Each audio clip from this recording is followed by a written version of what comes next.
गोपियों को ढूंढने लगी।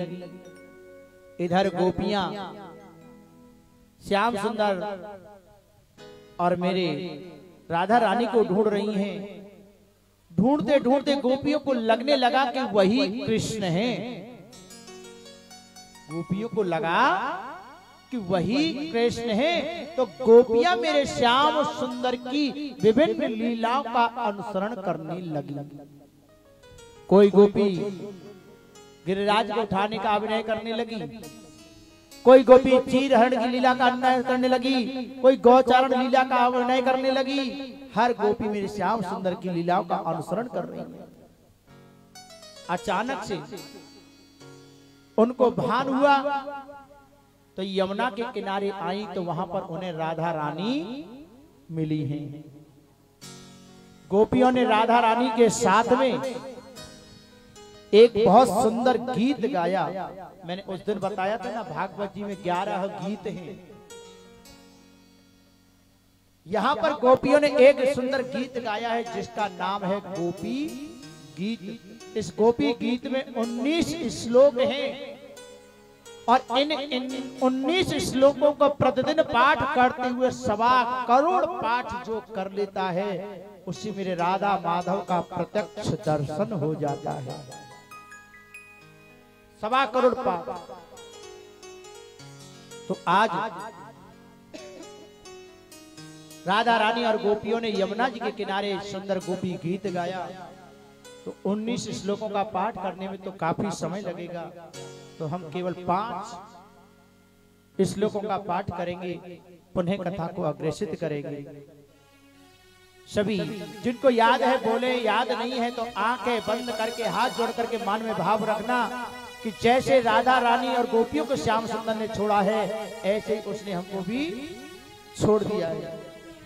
जैसे आप राधा रानी और गोपियों को गोपी गीत के पाठ करने से मिले, हे श्याम सुंदर ऐसे आप हमें भी मिले। ऐसा भाव में मन में लेके आए और हमारे साथ बोले, जयति तेधिकं जन्मना ब्रज श्रयत इंदिरा शाश्वतत्रहि दयसे दृश्यता देक्षतावका स्वया विचिन्वते राम विचिन्वते शरदुदासये साधु जात सरसि जोगर श्री मुसात्रसा सुरत नाथ ते अल्पदासिका वरनीन तो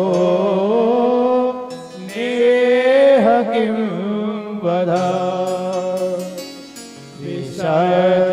विसर्जलापया व्याल राक्षसा वर्ष मारुता वैद्युतानला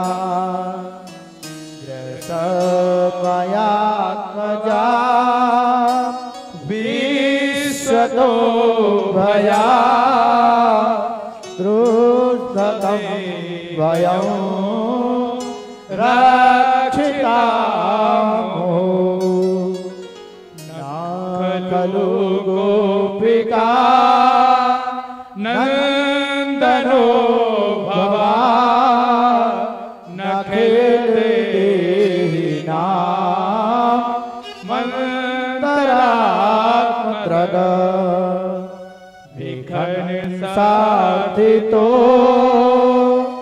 विश्वगोप्तये सखा उदीयमान स्वात्वता कुले विरचिता वयं वृष्णिधूर्यते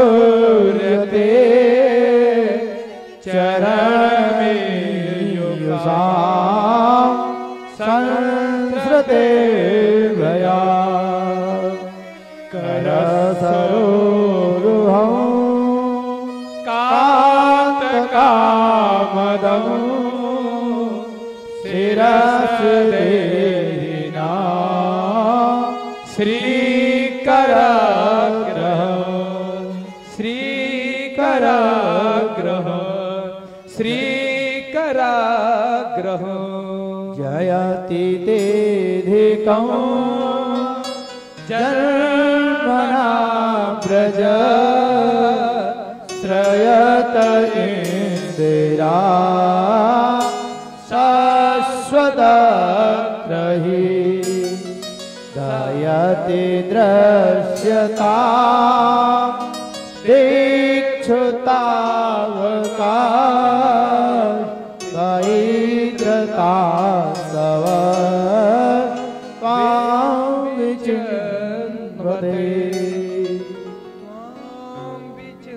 इस गोपी गीत के माध्यम से मानो गोपियों ने अपनी अंतर आत्मा को निकाल करके मेरे श्याम सुंदर के चरणों में रख दिया हो। गोपियां कहती हैं जयति तेधिकं जन्मना व्रज श्रयत इंदिरा शश्वतत्रहि। हे श्याम सुंदर, आपके जन्म लेने के कारण ये ब्रजमंडल स्वर्ग से भी ज्यादा पावन प्रिय बन गया। हे गोपाल, स्वयं माता लक्ष्मी यहाँ वास करने के लिए तरसती है, उसे ब्रजमंडल में वास नहीं मिलता। बड़े बड़े देवतागण यहाँ निवास करना चाहते हैं, फिर भी उन्हें ब्रजमंडल में वास नहीं मिलता। फिर आप हमें छोड़ करके क्यों चले गए? हे गोविंद, इसी तरह विरह रूपी अग्नि में जलाकर के मारना था तो पूरे ब्रजमंडल में आग लगी थी। उस दावाग्नि का पान करके ब्रजमंडल की रक्षा क्यों की? कालिय नाग को मार करके आपने भगाया, कालिय नाग से आपने हम ब्रजवासियों की रक्षा क्यों की? बड़े बड़े उपद्रवों से, राक्षसों से, देवताओं के द्वारा आतंक से आपने हमारी रक्षा क्यों की? अजगर के मुख में ब्रजवासी बालक चले गए थे तो आपने अजगर के मुख में गए हुए ब्रजवासी बालकों की रक्षा क्यों की? हे श्याम सुंदर, इन बड़े बड़े उपद्रवों से बचाने वाले आप हे गोपाल, आज हमें विरह रूपी अग्नि में जलता हुआ छोड़ करके क्यों चले? कितना सुंदर भाव है गोपियों का। गोपियां कहती हैं प्रणत देहिनाम पाप कर्षणम तृणः चरानुगम श्री निकेतनम। गोपियां कहती हैं श्याम सुंदर, संकट को दूर करने वाले आपके जो चरण हैं, पापों का आकर्षण आपके चरण करते हैं और आपके चरण पापों का आकर्षण करके ऐसे नष्ट कर देते हैं जैसे घास खाने वाली जो गाय है उनका अनुगमन उनका बछड़ा करता है। हे श्याम सुंदर, आपके चरण लक्ष्मी की कर हैं, फिर आप हमें छोड़ करके क्यों चले गए? आप उन्हीं चरणों को हमारे हृदय में आसीन करें, हमारी दुर्भावनाओं को तथा सांसारिक जो विचार हैं, जो अभिमान हैं, उन सभी को आप नष्ट करें। हे श्याम सुंदर, हम रो रही हैं इसलिए नहीं रो रही कि आप हमें छोड़कर चले गए, हम इसलिए रो रही हैं कि आपके चरण माखन से भी ज्यादा कोमल हैं। कहीं कोई कांटा या कंकर आपके पैर में चुभ गया तो उसकी जो तड़पन है, तकलीफ है, वो हम सहन नहीं कर पाएंगे। आप सोचते होंगे कि मैं इन गोपियों को कैसे मिलूं? इन गोपियों की अंतःकरण निर्मल नहीं है। अंतःकरण तो निर्मल राजा दशरथ का था। उसे पता चला कि राम लौट करके नहीं आए, तो राम राम कही राम कही, राम राम कही राम, तन पर हरि रघुबर बिरह, राव गयो सुरधाम। जब राजा दशरथ को पता चला राम लौट करके नहीं आए, तो राम राम कहते हुए राजा दशरथ ने अपने प्राणों का परित्याग कर दिया। तो राजा दशरथ का अंतःकरण निर्मल था, लौट करके नहीं आए, उसने प्राण त्याग दिए। तो हे श्याम सुंदर, हम आपसे ही पूछना चाहती हैं, क्या माता जानकी आपसे प्रेम नहीं करती थी? उस अशोक वाटिका में माता जानकी के सामने हनुमान जी खड़े हैं, और लंका को जलाकर के मेरे हनुमान जी वापस लौटने की अनुमति माता जानकी से मांग रहे हैं। तो माता जानकी कह रही है, हे हनुमंत लाल, जाकर के कह देना मेरे प्रभु से कि मेरे प्राण निकलना तो चाहते हैं, परंतु नाम पहाड़ू दिवस निश, ध्यान तुम्हारे कपाल, लोचन निज पद जंत्र ही, प्राण जाएंगे। मेरे प्राण निकलना तो चाहते हैं, परंतु श्री राम नाम का सतत जप, मेरे राम जी के दर्शनों की अंतिम अभिलाषा मुझे मरने नहीं देती है। तो हे श्याम सुंदर, जैसे माँ जानकी के प्राण निकलना तो चाहते हैं, परंतु आपके दर्शनों की अभिलाषा, आपके नाम का सतत जप मरने नहीं देता, ऐसे ही आपसे मिलन की आकांक्षा, आपका नाम जप हमें मरने नहीं देता है। प्राण निकलना तो चाहते हैं, परंतु हमारी एक ही आकांक्षा है कि हे श्याम सुंदर, तुम्हारे दर्शन किए बिना भी अगर हमारे प्राण निकल जाएं, तो हमारी ये आंखें खुली रहें। कागा सब तन खाइयो, चुन चुन खाइयो माँ, मेरे इन नैनन को मत खाइयो,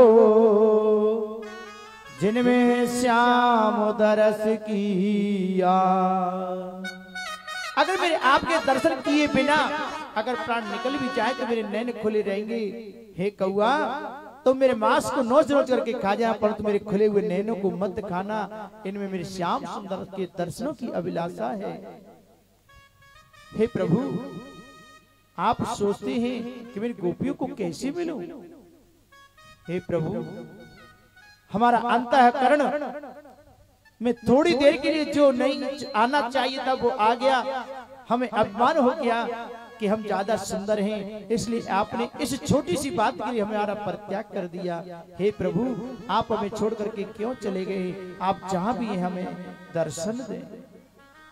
इस गोपी गीत के माध्यम से मानो गोपियों की ने अपने अंतर आत्मा को निकाल करके श्याम सुंदर के चरणों में रख दिया। आज गोपियों के अंतःकरण को शुद्ध देख करके मेरे श्याम सुंदर उन गोपियों के मध्य में प्रकट हो गए। और जैसे प्रकट हुआ ना, एक मुर्दे में प्राण लौट करके आ जाते हैं, ऐसे ही गोपियों में एकदम हलचल हो गई।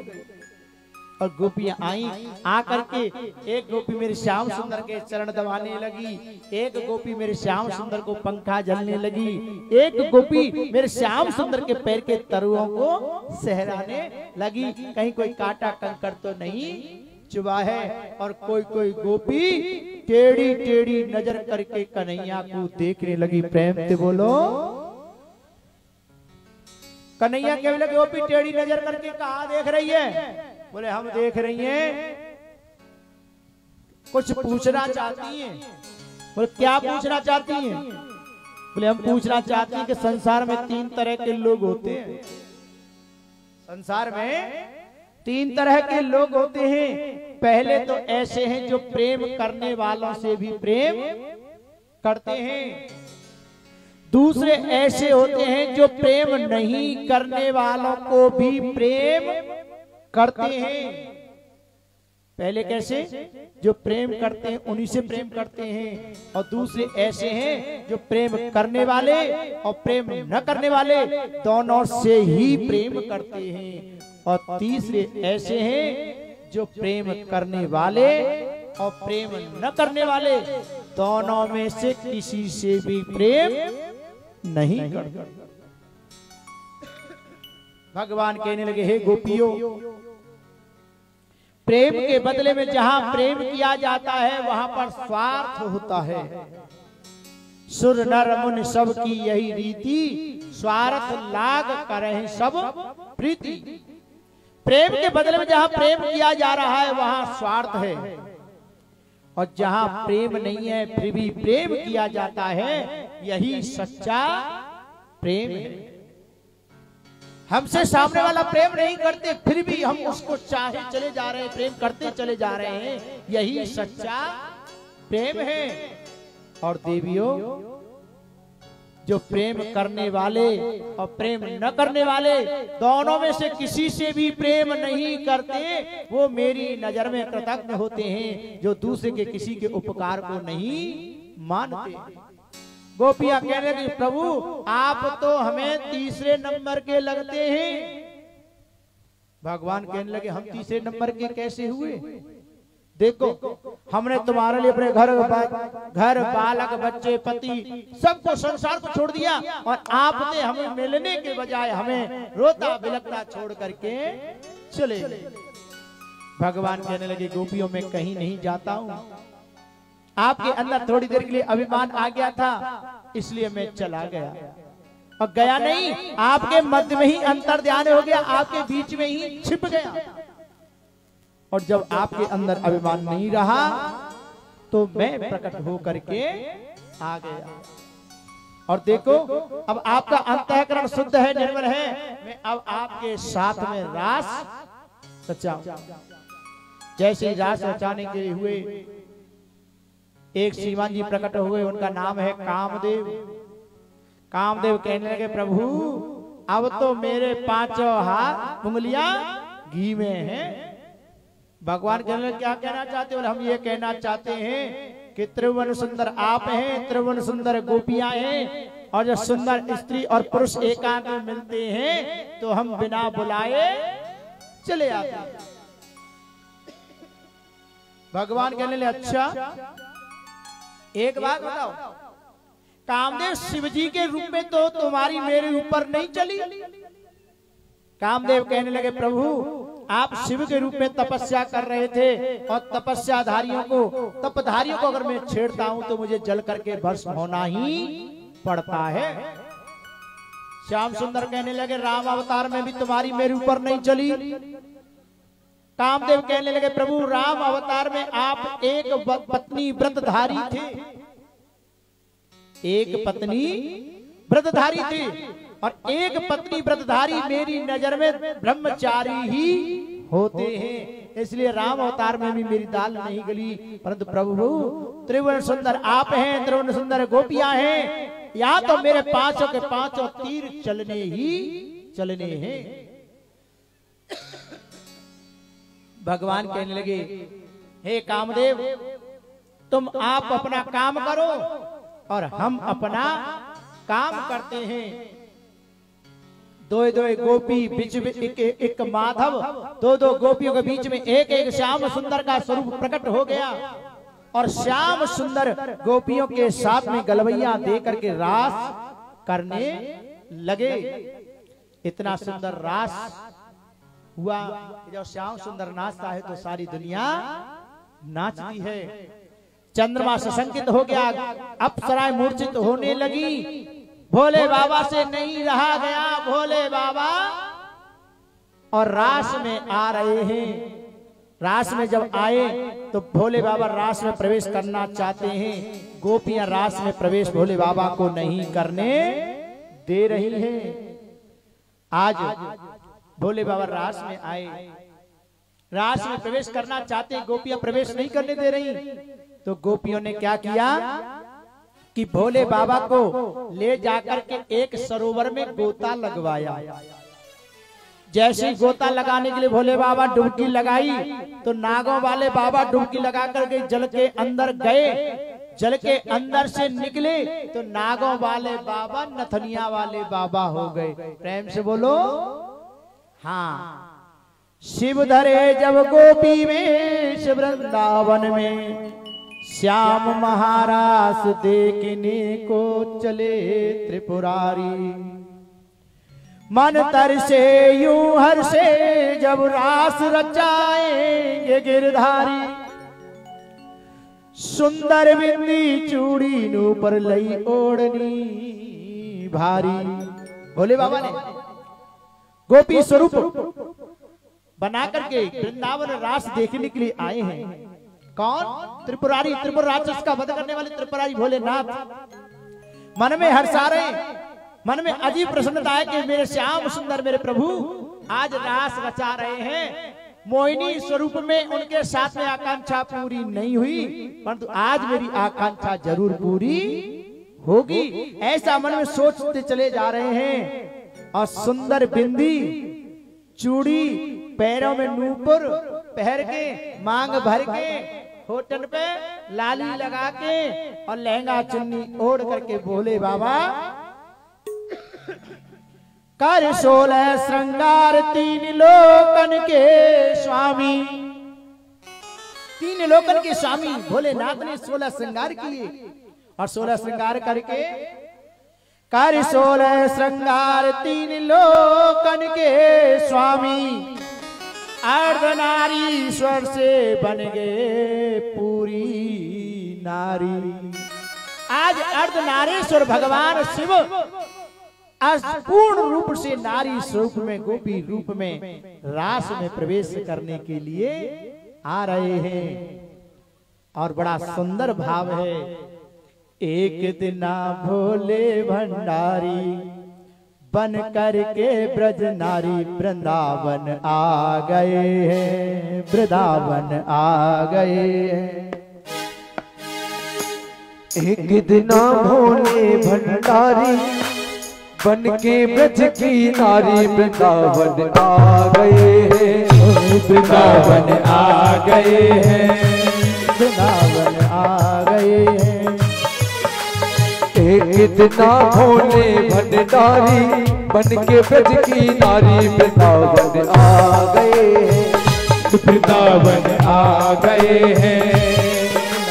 पार्वती जी मना के हारी, पार्वती जी मना के हारी, ना माने त्रिपुरारी वृंदावन आ गए हैं, वृंदावन आ गए हैं, वृंदावन आ गए हैं।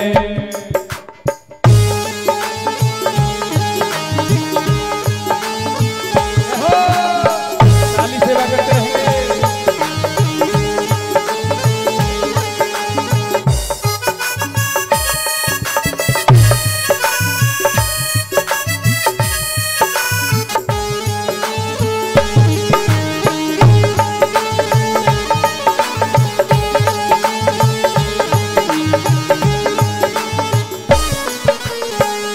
पार्वती से बोले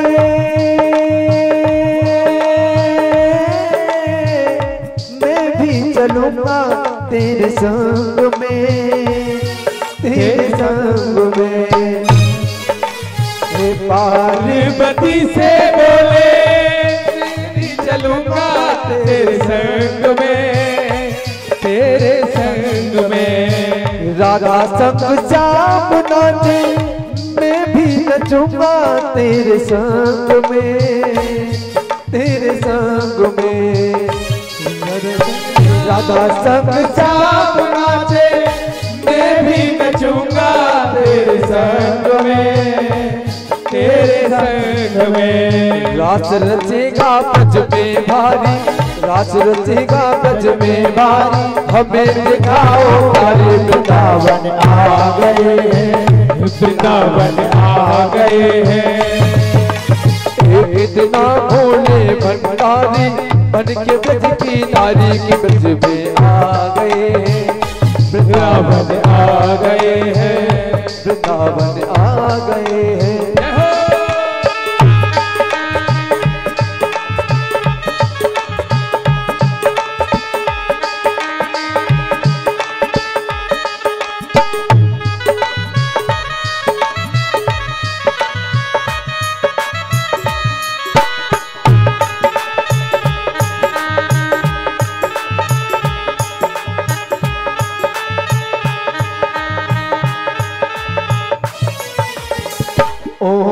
मेरे भोले स्वामी कैसे ले जाऊं तुम संग में, तुम संग में। भोले स्वामी कैसे ले जाऊं तुम संग में, तुम्हें संग में। ओ मेरे भोले स्वामी कैसे ले जाऊं तुम साथ में, ना साथ में। शामों के सिवा दूजा पुरुष न जावे महाराष्ट्र में, महाराष्ट्र में। हंसी करेगी ब्रज की नारी, हंसी करेगी ब्रज की नारी। मानो बाग हमारे वृंदावन आ गए हैं, वृंदावन आ गए हैं। एक दिना भोले बनवारी बन के ब्रज की नारी वृंदावन आ गए हैं, वृंदावन आ गए हैं, वृंदावन आ गए हैं।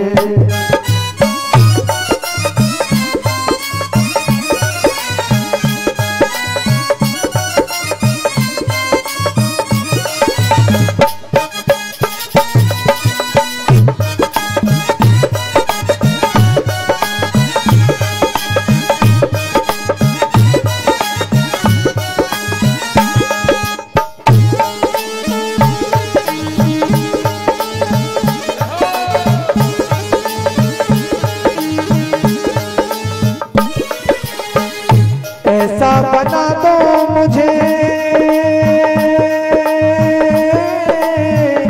कोई न जाने इस राज को, इस राज को। ऐसा बना दो मुझे कोई न जाने इस राज को, इस राज को। मैं हूँ सहेली तेरी ऐसा बताना ब्रजराज को, ब्रजराज को। मैं हूँ सहेली तेरी ऐसा बताना ब्रजराज को, ब्रजराज को।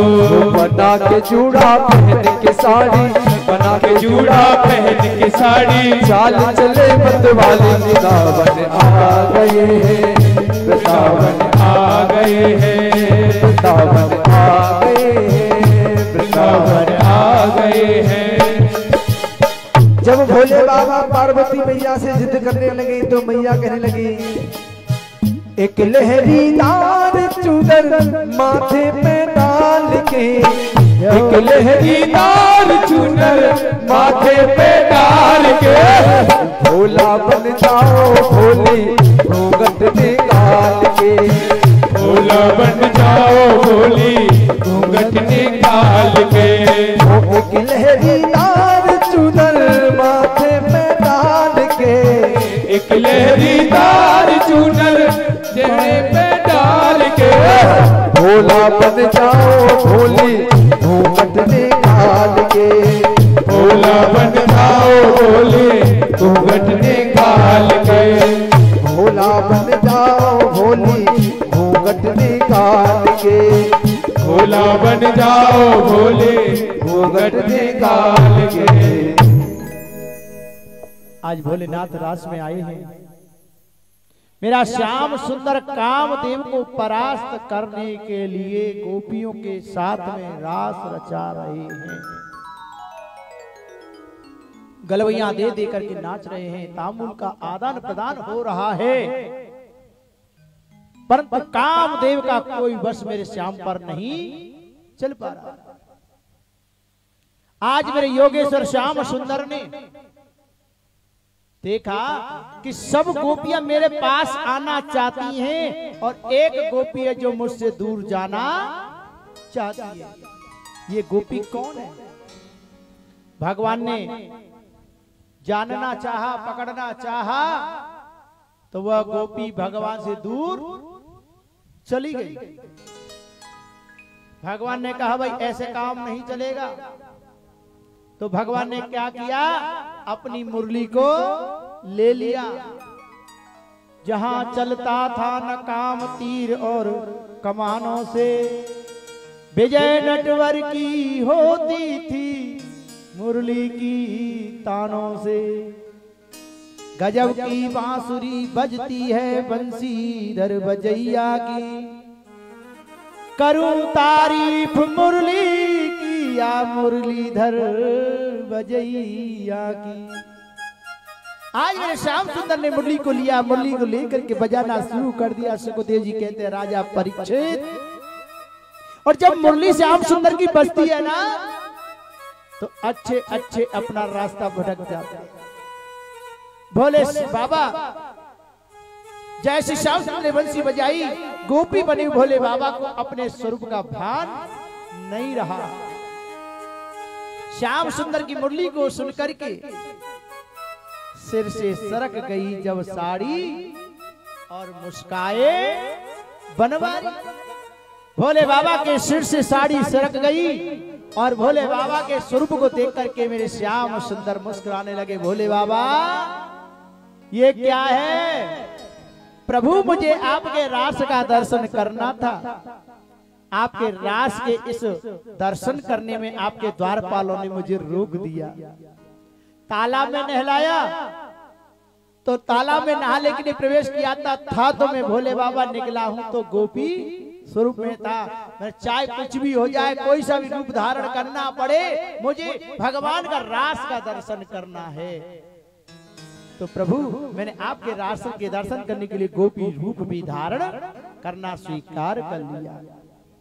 आज भी भोलेनाथ वृंदावन में गोपेश्वर महादेव के नाम से विराजमान हैं। आज कामदेव को परास्त करके मेरे श्याम सुंदर ने आकाश में लटका दिया और कहा कामदेव तुझको पैदा करने वाला भी मैं ही हूं और तू अब मुझ में अपना माया चलाना चाहता है। सुखदेव जी कहते हैं राजा परीक्षित, यहां पर इस लीला के 3 भाव हैं।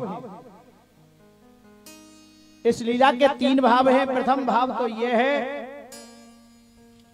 कि भगवान कृष्ण है ईश्वर। ईश्वर है तो ईश्वर कहते किसे हैं? पहले सोचने वाली बात तो यह है कि ईश्वर कहते किसे हैं? कर्तु अकर्तु अन्यथा कर्तु समर्थः सह ईश्वरः। ईश्वर वो है जो सब कुछ करते हुए कुछ भी न करे और कुछ भी न करते हुए सब कुछ करने की सामर्थ्य रखे, वो है ईश्वर। और कृष्ण है ईश्वर, वो कुछ भी करे तो उन्हें कुछ भी दोष नहीं लगता। आप कहेंगे भाई अगर कृष्ण ईश्वर है तो क्या हुआ, आए मनुष्य बनकर के हैं? तो सुनिए, जिस समय मेरे गोविंद ने इस रास को रचाया उस समय मेरे श्याम सुंदर की उम्र थी 9 वर्ष की, और 9 वर्ष के बालक के अंदर कोई भी किसी प्रकार की गलत भावना नहीं होती। और तीसरी बात और सबसे महत्वपूर्ण बात, रास रचाने से पहले कामदेव आया है। जिस लीला के माध्यम से मेरा श्याम सुंदर कामदेव को उसकी औकात बता रहे हो, उसको परास्त कर रहे हो, तो वो रास लीला ही हो सकती है, काम लीला नहीं हो सकती।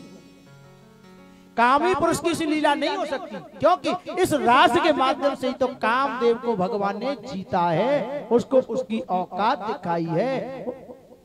तो जिसके माध्यम से कामदेव को जीता गया हो वो लीला रास लीला ही हो सकती है, काम लीला नहीं हो सकती। इस प्रकार से कृष्ण है ईश्वर, गोपी है जीव। ईश्वर और जीव के मिलन का नाम ही महारास है। कृष्ण का और गोपियों का मिलन ईश्वर और जीव का मिलन है। ईश्वर और जीव का मिलन ही महारास है। आत्मा जब परमात्मा से मिलती है तो वही महारास है। प्रेम से बोलो राधे। आज नारद जी मथुरा में आए और आकर के कंस से कहने लगे, कब मारोगे उस कृष्ण को? अरे वो नंद यशोदा के यहाँ पलने वाला कृष्ण ही तुम्हारा अष्टम देवकी का अष्टम गर्भ है, काल है। वसुदेव जी ने रात्रि में जा करके और गोकुल में पहुंचा दिया था। गोकुल से उनकी बेटी को ला करके तुम्हें दे दिया था। आज पूरी बात नारद जी ने कंस को बता दी। कंस कहने लगा, नारद जी अब तक कहां थे? नारद जी कहने लगे, अभी तक तो मैं एक अनुष्ठान में था, जिस वजह से नहीं आ पाया। अनुष्ठान की पूर्णाहुति होते ही तेरे पास सीधा चला आया हूं।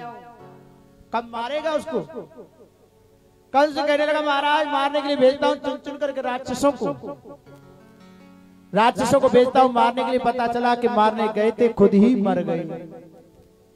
नारद कहने लगे, सुनो, उसको पहले गोकुल से बाहर निकालो और बाहर निकाल करके तुम उसको धोखे से मरवा देना। कोई तुम्हारा कुछ नहीं कर सकता।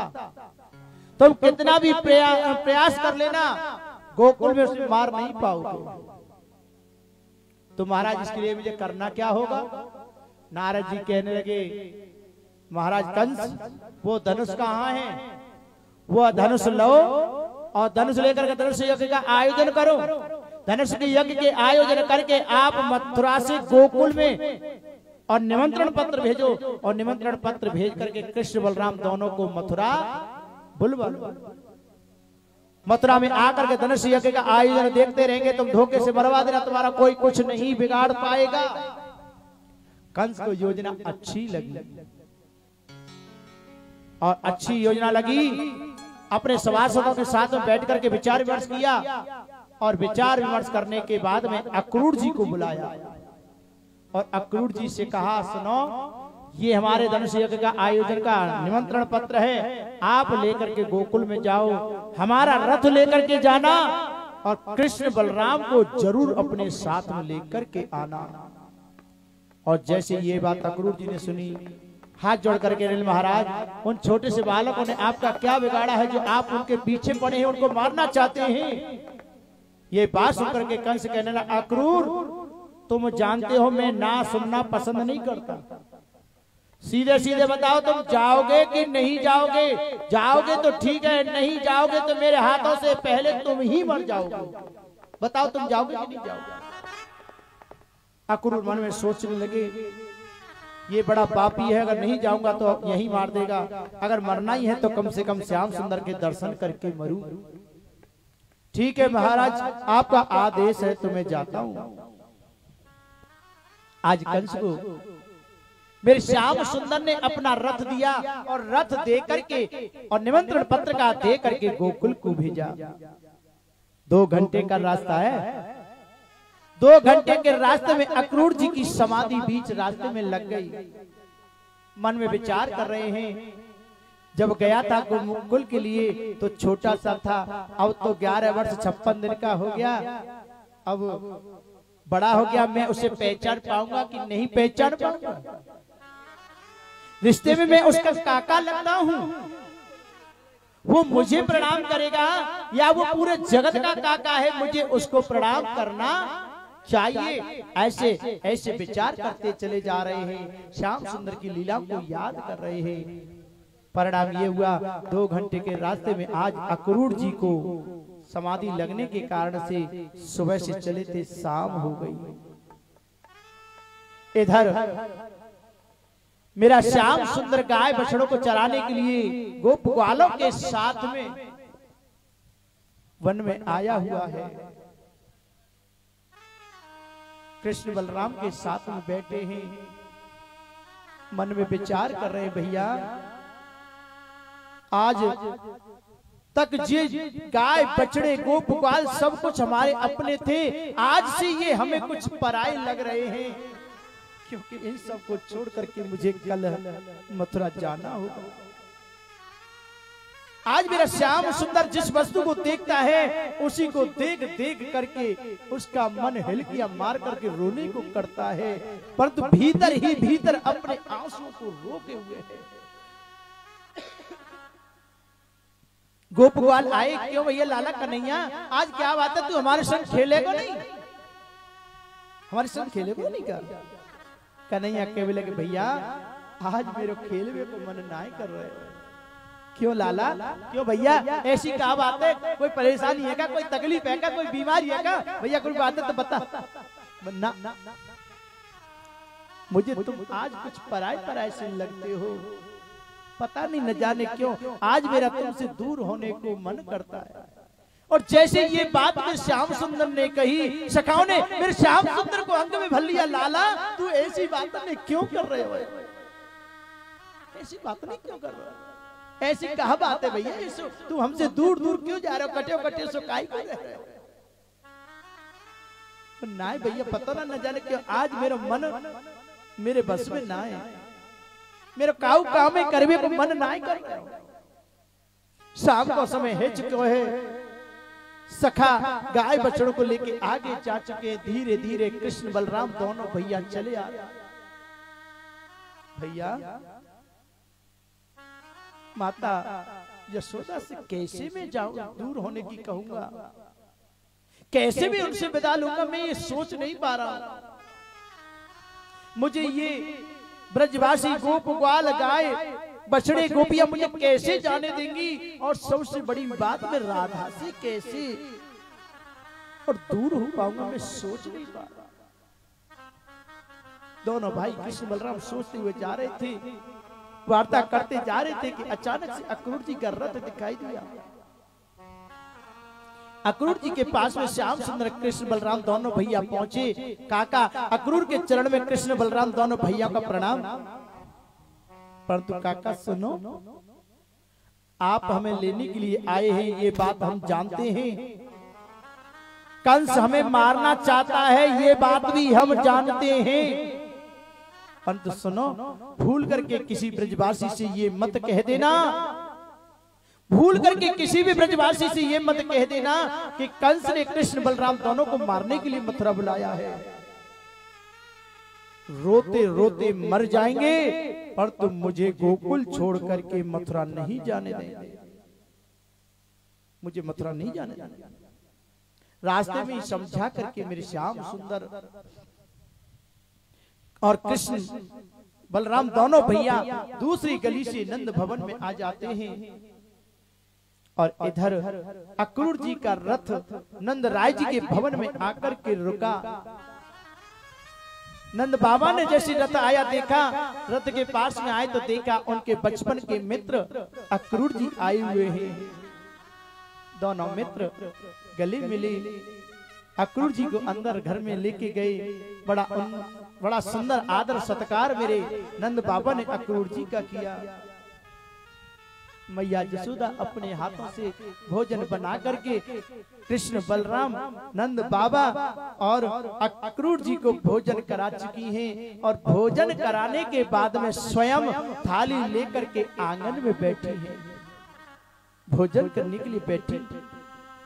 रोटी का टुकड़ा लिया, टुकड़ा लेकर के अपने मुख में देना ही चाहती थी कि कृष्ण बलराम के साथ साथ अक्रूर और नंद बाबा की वार्ता के कानों में शब्द पड़े। नंद बाबा कह रहे हैं अक्रूर जी बड़े दिनों के बाद गोकुल आए हो, आने का क्या कारण है, क्या प्रयोजन है बताइए। नंद बाबा को अक्रूर जी ने कंस की दी हुई निमंत्रण पत्रिका दी और कहा कि महाराज कंस ने एक धनुष यज्ञ का आयोजन किया है और उस धनुष यज्ञ का निमंत्रण लेकर के मैं आया हूं। महाराज कंस ने अपना स्पेशल यज्ञ रथ देकर के कृष्ण और बलराम को लाने के लिए मुझे स्पेशल रूप से भेजा है। तो प्रातः होते ही कृष्ण और बलराम दोनों भैया को लेकर के जाना होगा। मैं सुबह होते ही कृष्ण बलराम दोनों भैया को लेकर के मथुरा चला जाऊंगा। और जैसे ये बात मैया यशोदा के कानों में पड़ी, उनकी रोटी का टुकड़ा जो हाथ में लगा था छूट गया, और जैसे छूटा दौड़ती हुई आई, हे अक्रूर तुमने सोच भी कैसे लिया कि मैं अपने प्राण धन श्याम सुंदर कृष्ण बलराम दोनों को मैं गोकुल से मथुरा चली जाने दूंगी। अगर किसी को मेरे प्राणों की आवश्यकता है मुझसे मांगेगा तो मैं हंस हंस करके अपने प्राणों को दे दूंगी, परंतु कृष्ण और बलराम दोनों को मथुरा जाने नहीं दूंगी। जैसे ये बात कृष्ण बलराम ने सुनी, दोनों भैया आके मैया जसोदा से अंक से लिपट गए। अरे मैया तू हमें कहीं ना जाने दे, हम मेला देखे में जाएंगे, मेला देखे में जाएंगे, मेला देखे में जाएंगे। मैया कहने लगी चोरे तोय मोते दूर जाबो अच्छो लगे। अरे लाला मैंने तो कभी नहीं सोची कि तू मुझे छोड़ के जाएगो और तोय मोते दूर जाबो अच्छा लगे।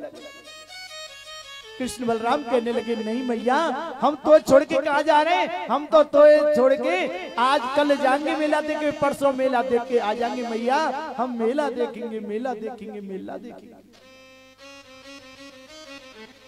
नंद बाबा यशोदा के पास में आए।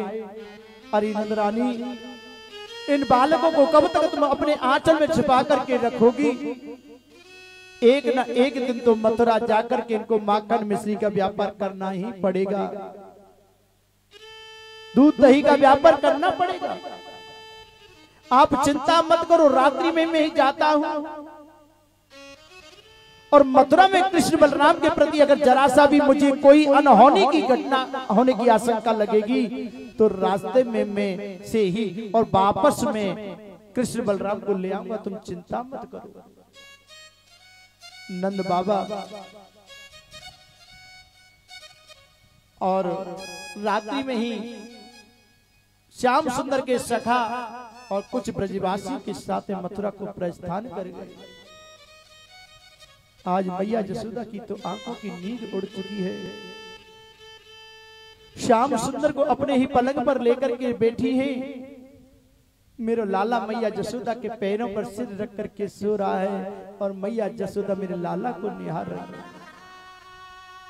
मैया जसोदा की तो आंखों की नींद उड़ चुकी है।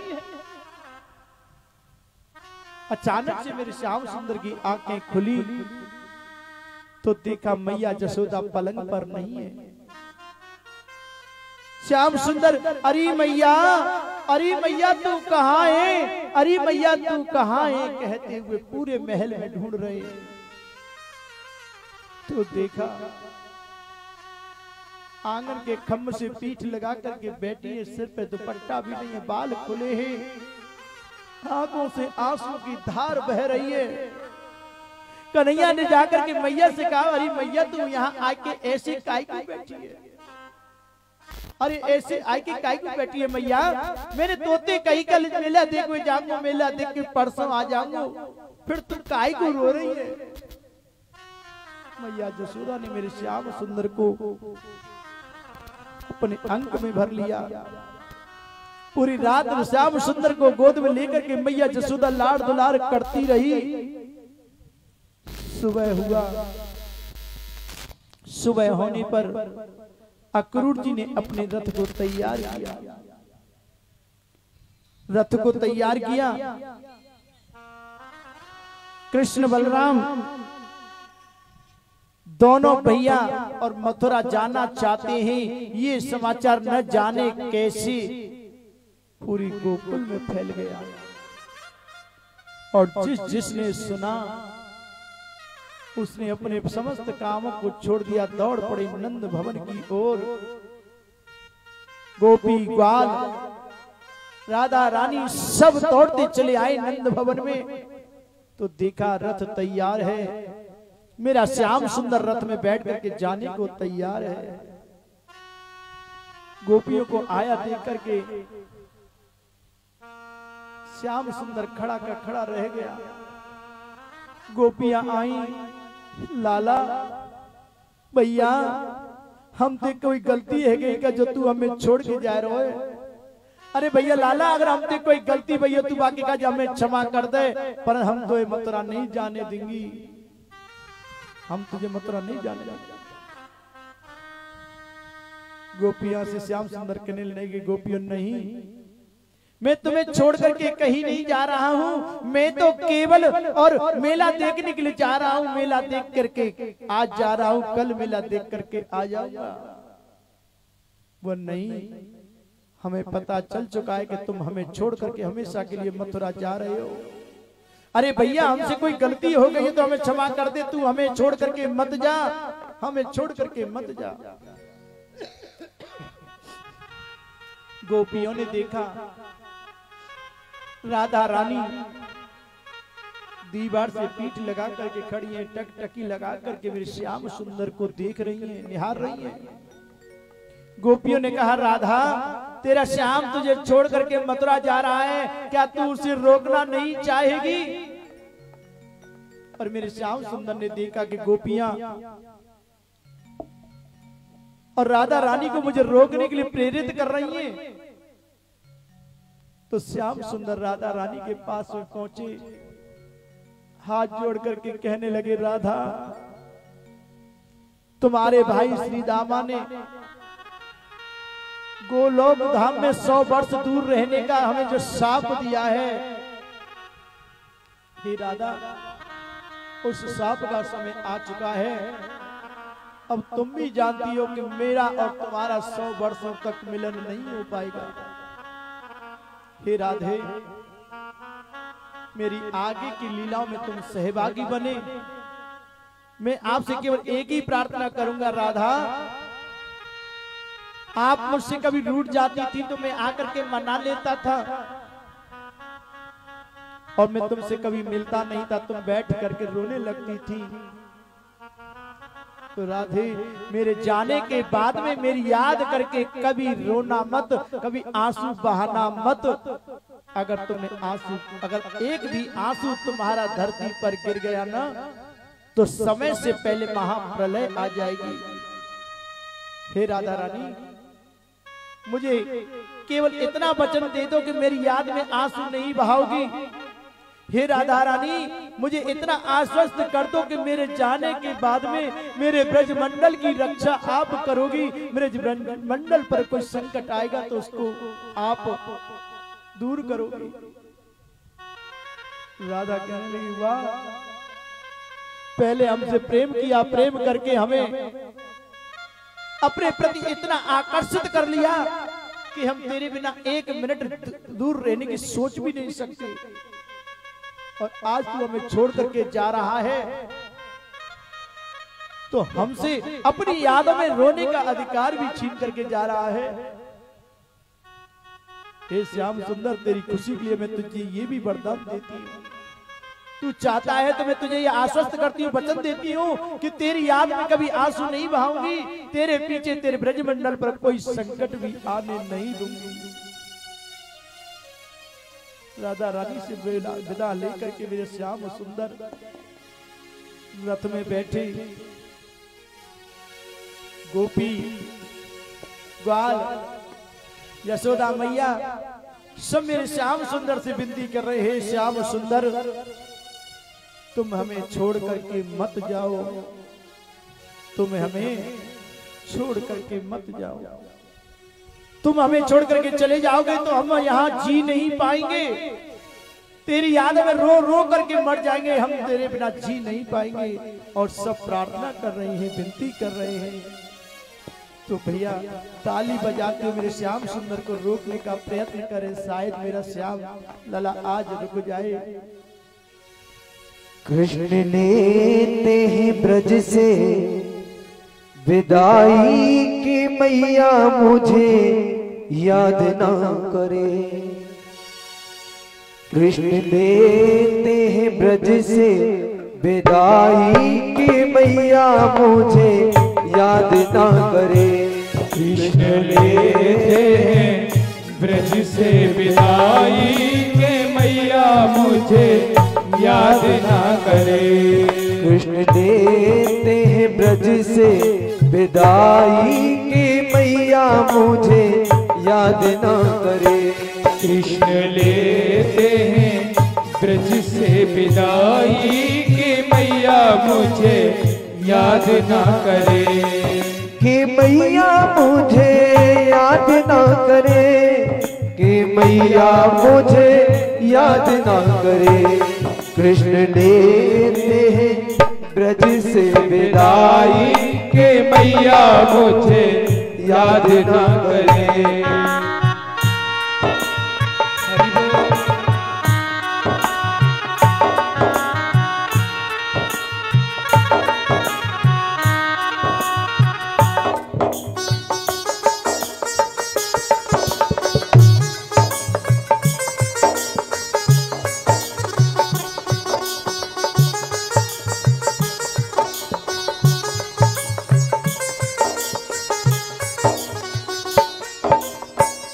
धनुष यज्ञ की आई खबरिया, जाना है हमको मथुरा नगरिया। धनुष यज्ञ की आई खबरिया, जाना है हमको मथुरा नगरिया। ये दिल कैसे विदाई की मैया मुझे याद ना करे। कृष्ण लेता है ब्रज से विदाई के मैया मुझे याद ना करे।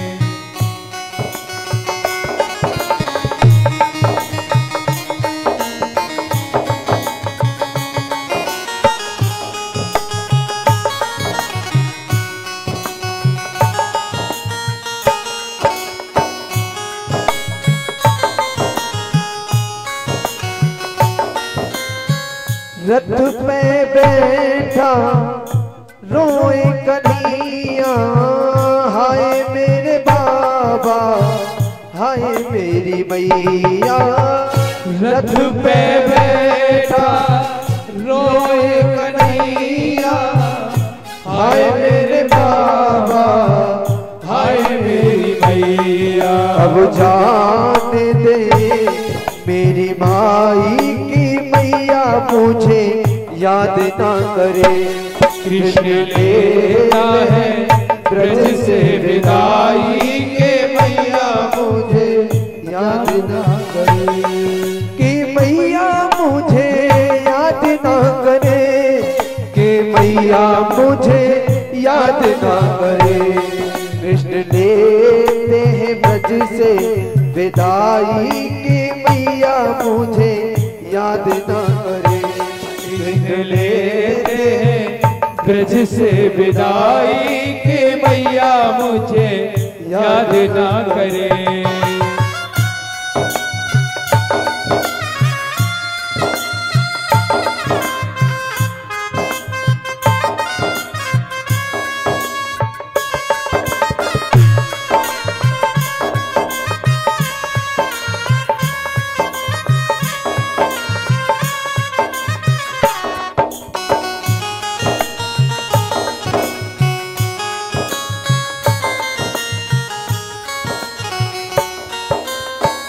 ब्रजवासी सब रोए रहे हैं, गैया बछड़े तड़प रहे हैं। ब्रजवासी सब रोए रहे हैं, गैया बछड़े तड़प रहे हो। ब्रजवासी सब रोए रहे हैं, गैया बछड़े तड़प रहे हैं। ब्रजवासी सब रोए रहे हैं, गैया बछड़े तड़प रहे हैं। काना सह न सकेंगे जुदाई के मैया मुझे याद ना करे। कृष्ण लेता है ब्रज से विदाई के मैया मुझे याद ना करे।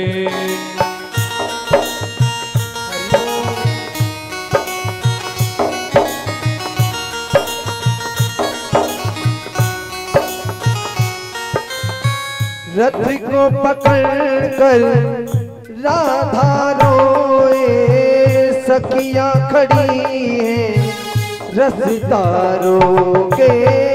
रथ को पकड़ कर राधा रोए, सखिया खड़ी है रथ को पकड़ के। हो रथ को पकड़ कर राधा रोए, सखियां खड़ी है रथ तारों के।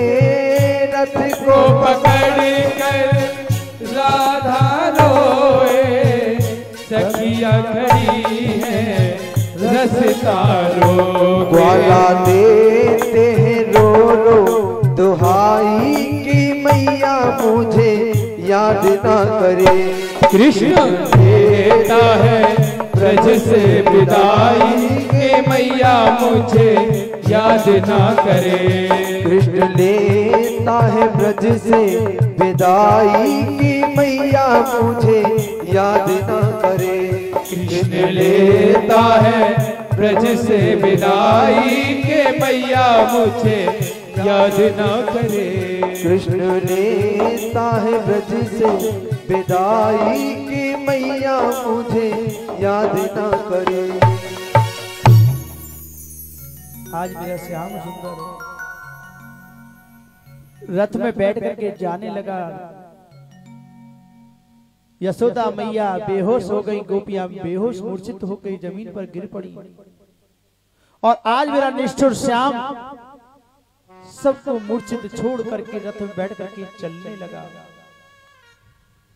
रथ जैसे ही गोकुल से बाहर आया, गांव के बाहर निकला ही था कि मेरे श्याम सुंदर के कानों में मैया यशोदा की आवाज सुनाई पड़ी।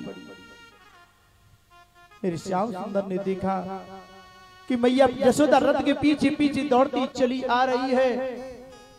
दौड़ती है, ठोकर लगी, गिर पड़ी, फिर उठ करके फिर दौड़ने लगी। और मैया को रथ के पीछे दौड़ते देख करके मेरा श्याम सुंदर रथ में से कूद पड़ा। और रथ में से कूद करके दौड़ते हुए मैया के पास में पहुंचा। अरे मैया, तू मेरे पीछे पीछे काय को दौड़ती चली आ रही है? मैंने तोते कही ना मेला देख जा रहा हूं, मेला देख के कल वापस आ जाऊंगा, फिर तू मेरे पीछे काय को भाग रही है? मैया कहने लगी, छोरे तू जाते जाते भी मुझसे झूठ बोल करके जा रहा है, तू मुझसे जाते जाते भी झूठ बोल। अक्रूर जी ने रोहिणी को, और रोहिणी ने मुझे अभी अभी बताया है लाला कि तू मेरा अपना बेटा नहीं है, मैंने तुझे जन्म नहीं दिया है, तू तो देवकी का बेटा है। न जाने कब वसुदेव जी आ करके अदला बदली कर गए। मुझे तो कन्या हुई थी, तुझे मेरे पास लेटा करके और मेरी बेटी को लेकर के चले गए। बेटा, मैं तो केवल एक ही बात कहवे के काजे आई हूँ, केवल एक ही बात कहवे काजे आई हूँ। मेरी या दुखियारी मैया की एक बात याद रखियो, मुझे भिक्षा दे दे लाला। कि मथुरा वासी तोते पूछे कि कैसे तेरी जसोदा मैया, तो भूल के ये मत काउते कह दियो कि मैंने एक मटकिया का फोड़ी, बाकी बदले में मैया जसोदा ने मुझे उकलते बांध दियो। नहीं क्या सोचेंगे मथुरा वाले कि हम पे थोड़ी सी आपत्ति आई, बाकी वजह से हमने अपने लाला गोकुल में छिपाया। तो एक माकन की मटकिया की औकात हमारे लाला की मैया जसोदा ने नहीं करी। नहीं तो मथुरा वाले तो क्या पूरी दुनिया पालने वाली मैया के ऊपर कोई भरोसा नहीं करेगा, अपनी औलाद पालने वाली मैया के ऊपर नहीं छोड़ेगा। बेटा, मैं केवल तुझे यही बात कहवे का जी आई और तुझे यही विनती करवे का जी आई। बेटा, हमें तोते कहती हूँ कि तू जा भैया, तू जा, और मैं भगवान से दिन रात यही प्रार्थना करूंगी कि मेरा लाला जहां भी रहे राजी खुशी रहे, मेरा लाला जहां भी रहे हमेशा खुशी रहे। भैया अब तू जा। कन्हैया कह रही, अरे भैया तू कैसे पागल की सी बातें नहीं कर रही है भैया? अरे मैं तो तेरा ही बेटा हूँ, मैं कल बेला देख के आ जाऊंगा। भैया ऐसी बातें मत करे, मैं ऐसी बातें मत करे। बोल नहीं बेटा, हम मुझे पता है कि तू लौट करके कभी नहीं आएगा, तू लौट करके कभी नहीं आएगा। रथ में बैठ करके मेरे श्याम सुंदर चल दिए।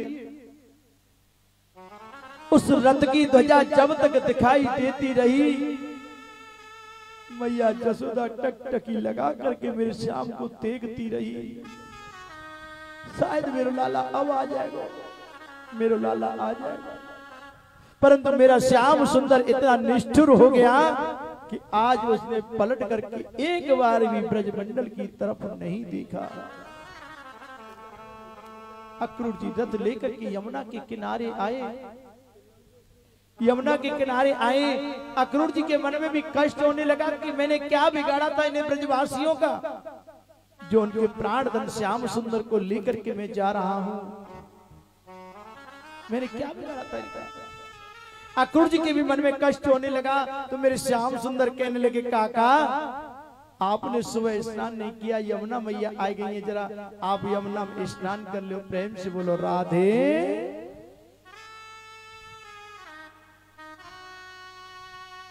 आज अक्रूर जी जैसे ही यमुना में स्नान करने के लिए प्रवेश करते हैं, तो अक्रूर जी ने नाक पकड़ के जैसे ही यमुना में डुबकी लगाई तो एक दृश्य देखा। दृश्य क्या देखा?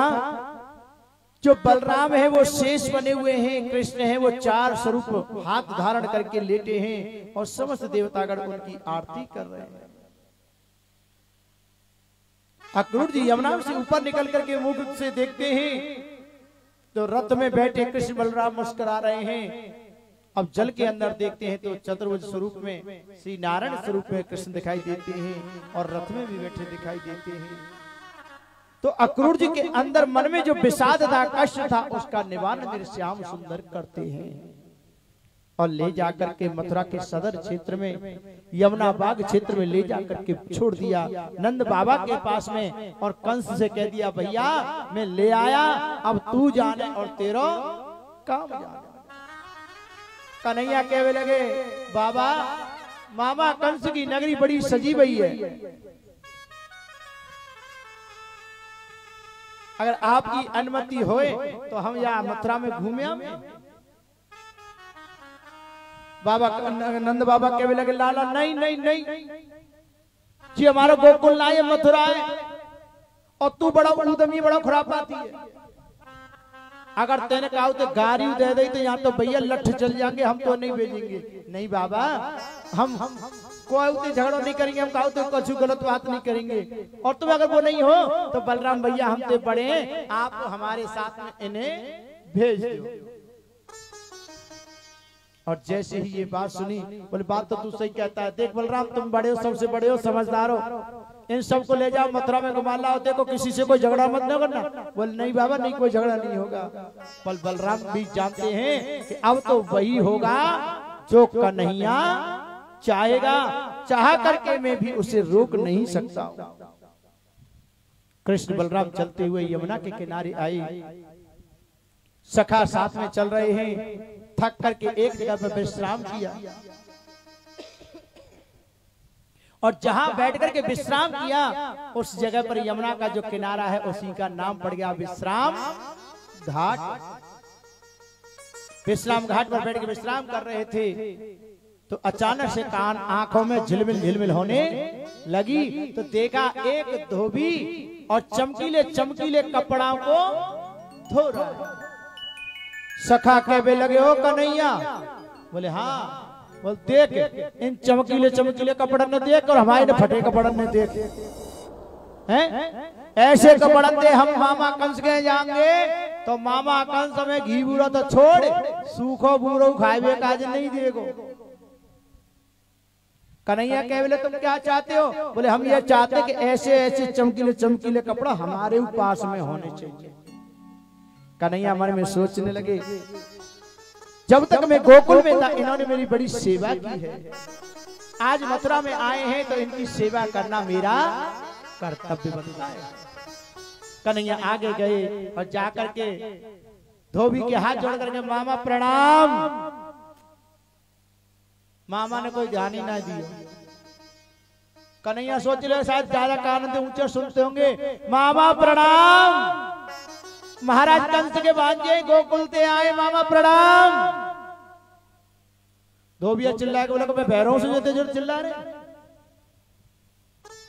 अरे मामा हम प्रणाम करते। बोले हाँ ठीक है, क्या बात है बताओ। अरे मामा अगर आपको अच्छा लगे तो इन कपड़ा ने तो कच्चू कपड़ा हमें दे दो और जब जाएंगे जब तुम्हारे इन कपड़ा ने वापस दे जाएंगे, थोड़ी देर की तो बात है। धोबी कहने लगा अच्छा अब तो टेटी के चाटते, बेजर की रोटी खाते, राशि कपड़ा पहनने की लालसा करते हो। अरे चले जाओ, जो काम पुत्र अगासुर बकासुर धनकासुर ब्रह्मासुर नहीं कर सके वो काम मैं कर दूंगा।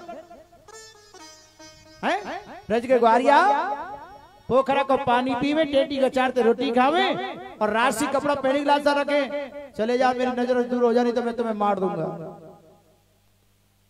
एक सका कन्हैया देखे बोले चलो भैया याद है मामा ही मामा कर रहे, मामा हमारी चांद पे चढ़े चले आ रहे हो। कन्हैया की बात तो आप सही है, पर तो कुछ कहना चाहते तो कुछ कर नहीं पा रहे, क्यों? क्योंकि साथ में बलराम भैया।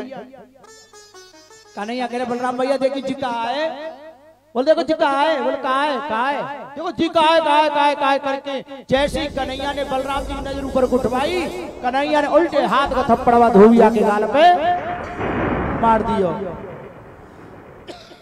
और जैसे ही रजक के गाल पे एक थप्पड़ पड़ो, एक ही थप्पड़ में नारी ले जाते उखड़ के जमुना जी छपाक से जाके गिर पड़। बलराम जी कहने लगे लाला माता का चुनाव पर आवाज कहां से आई? कन्हैया कहने भैया बलराम जी ये मामा कंस की नगरी है, यहाँ में ऐसे बम पटाखे फूटते ही रहे में। अब तो बलराम जी भी जानते हैं कि होना वही है जो कृष्ण चाहता, मैं चाह करके कुछ नहीं कर सकता। सखाओं ने कपड़ों को पहना और पहनने के बाद जब चलने लगे तो एक विडंबना खड़ी रह गई। और विडंबना कहाँ खड़ी वही कि जब सखा चले तो बिना झाड़ू के सड़क साफ है वे लग गई। अरे बड़े आदमी के कपड़न ने बालक पहनेंगे हैं तो परिणाम कन्हैया बोले हाँ, बोल देख इन्हें कपड़ा देख के हर कोई कह दे हमारे ना है, ये तो मंगेनू है, हर कोई कह दे। कन्हैया कहने लगे चाहते क्या? बोले हम ये चाहते हैं कि ये कपड़ा हमारी फिटिंग के है। एक दर्जी ने मेरे श्याम सुंदर के स्वरूप को देख करके और उनके कपड़ों को फिटिंग का कर दिया, कपड़े फिटिंग के किए और अनन्य भक्ति का आशीर्वाद देकर के कन्हैया आगे बढ़े। एक सुदामा नाम के माली ने श्याम सुंदर की छवि को निहार करके माला पहनाई, अनन्य भक्ति को आशीर्वाद देकर कन्हैया आगे बढ़े। आज मथुरा की जितनी नारियां हैं अपनी अपनी ऊंची ऊंची अटारियों से खड़े होकर के कृष्ण बलराम का दर्शन कर रही हैं। कंस का आदेश है कोई भी कृष्ण बलराम का स्वागत नहीं करेगा। कंस के डर से ऊपर अटारियों पे चढ़ के देख रही है। अचानक से एक चौक में पहुंचे, चौराहे पे पहुंचे, बड़ी जोर की खुशबू आ रही है। भैया कहां से आ रही है? इधर उधर देखा तो कोई दिखाई नहीं दिया। एक घूंघट करके हाथ में लठिया लेके पीठ पे टेढ़ी कमर झुकाए और चली जा रही वाके पीठ पे कुबड़। कन्हैया आगे बढ़े और देखा उसके हाथ में एक डलिया और डलिया में तेरी खुशबू आ रही है, सुगंधी आ रही है। और तीन जगह टेढ़ी है, हाथ में लठिया है, पीठ पे कुबड़ है। और कन्हैया बा के पास में पहुंचे और आगे खड़े के कहने लगे अरे सुंदरी तुम्हारो कहा नाम है? तुम्हें अच्छो लगे तो अपनो नाम बता दो और ज्यादा अच्छो लगे तो या चंदन में ते हमारे माथे पे चंदन। अच्छा कन्हैया तीन जगह ते टेढ़ी है, पीठ पे कुबड़े, बातें कह का रहे कहा कही बातें सुंदरी। और जैसी सुंदरी कही ना तो एकदम से भड़क गई, घूंघट कर। अच्छा तुम्हें ज्यादा मलूक लगूं, एकदम से गुस्सा में आई। अच्छा तुम्हें ज्यादा मलूक लग रही है, सुंदर लग रही हूँ, मेरा उपहास मजाक उड़ा रहे। और घूंघट उठा के जैसी देखो कन्हैया की शकल सूरत देख के एकदम गुस्सा शांत है, एकदम गुस्सा शांत। देखो वैसे तुम मेरा मजाक उड़ा रहे, ये बात अच्छी ना है, हैं? मैं ज्यादा सुंदरी कह रही, मैं ज्यादा मलूक हूँ, जो वो तो सुंदरी कह के मेरा मजाक उड़ा रहे। काम तो तुमने अच्छे ना करे पर तुम्हारी सुंदर ये भोली सी सूरत मेरे दिल में समा गई है और मेरा मन करे कि मैं तुम्हें चंदन लगाऊं। देखो मेरा नाम है शैरेंद्री, मेरा नाम है शैरेंद्री। तीन जगह से टेढ़ी यहाँ वजह से लोग कहते त्रिवक्रा और पीठ पे कुबड़ या की वजह से लोग कहमे मोते कुबजा और नाम है शैरेंद्री। महाराज कंस के यहाँ पर मैं नौकरी करती हूँ, चंदन मेरे हाथ का घिसा हुआ उनको बहुत प्रिय है, चंदन घिसने की मेरा काम है। आज मैं अपने हाथों से आपको चंदन लगाना चाहता हूँ। आज कुब्जा ने अपने हाथों से मेरे श्याम सुंदर बलराम और उनके सखाओं को चंदन लगाया, और चंदन लगाने के बाद में बलराम जी कह बोले चौरे पर रजत ने धोबी ने तो कपड़ा ना देते मार दियो, माला पहनाई कपड़ा सिले आनंद भक्ति को आशीर्वाद दियो। अब याकू कहा देगो, याकू कहा देगो? कन्हैया बोले याकू, बोले देखो मैं कहा दूं। कन्हैया आगे बढ़े और आगे बढ़ के जाके कुब्जा के पैरों के ऊपर अपने पैर रखे, पंजों के ऊपर अपने पैर के पंजे रख करके और कुब्जा की ठोड़ी को पकड़ के 3 झटके लगाए। ठोड़ी को पकड़ के जैसे 3 झटके लगाए ना तो 3 जगह से टेढ़ी और एकदम तक कसीदी है। पीठ का कुबड़ वो भी गायब है। इतनी सुंदर और कुब्जा है गई जाके सुंदरता के सौंदर्य का वर्णन हम व्यास गति से नहीं कर सकते। और सुंदर तो है गई पर समस्या खड़ी है गई। खड़ी का है गई, कन्हैया को पीताम्बर पकड़ लियो तुमने सुंदर बनाई हूं, अब तो तुमसे ही शादी। कन्हैया कह कर लियो बात, यहाँ प्राणन की परी और यहाँ शादी की परी है। अरे देवी अब तो आप छोड़ दो, फिर कहूँ तुम आके मिलेंगे शादी के बारे में सोचेंगे ना, हम तो अब ही शादी करेंगे। अब तो कन्हैया कभी इधर जामे कभी इधर जामे गोपी, और जो कुब्जा कन्हैया को पीछे कर रही है। तू आगे आगे जावे, कुब्जा करी कन्हैया ते कन्हैया तू आगे आगे जावे, मैं पीछे पीछे दौड़ूंगी, तू भाग लेगा ना कितना भी तेरा पीछा नहीं